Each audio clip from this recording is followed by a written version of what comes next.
अस्सलाम वालेकुम, मैं हूं मोहम्मद अब्दुल्ला मुगल और आप देख रहे हैं स्पेशल लाइफ स्टोरी। दोस्तों, आज हम जिस खास टॉपिक पर बात करने जा रहे हैं वो हर इंसान की ज़िंदगी के साथ जुड़ा हुआ है और वो खास टॉपिक ये है कि हारना क्यों ज़रूरी है।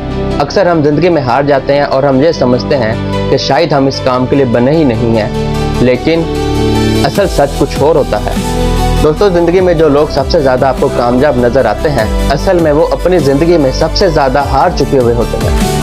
जब इंसान अपनी ज़िंदगी में हार जाता है तो उसको पता लग जाता है कि उसने गलती कहाँ पर कर रहा है और उससे अगला कदम उसको उठाना और आसान हो जाता है, और क्योंकि उसको पता होता है कि उसने पहले गलती यहाँ की थी, अब यहाँ पे उसने वो गलती नहीं करनी।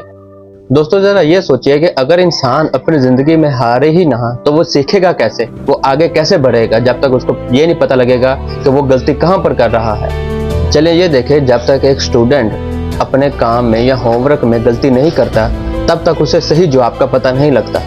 बिल्कुल इसी तरह ज़िंदगी भी एक स्कूल ही है और यहाँ पर हारने वाले को एक सबक मिलता है। इसी तरह के हारने के बाद इंसान के पास दो रास्ते होते हैं, या तो इंसान उस काम को करने की हिम्मत छोड़ दे या फिर ये सोचे कि मैं अब दोबारा कोशिश करूँगा और कामयाब बनूंगा। इसीलिए अगर आप आज किसी चीज़ में हार गए हैं तो आप मायूस बिल्कुल भी ना हो सकता है कि यही हार जो आपको बार बार मिल रही है कल को किसी बड़ी जीत की तैयारी हो।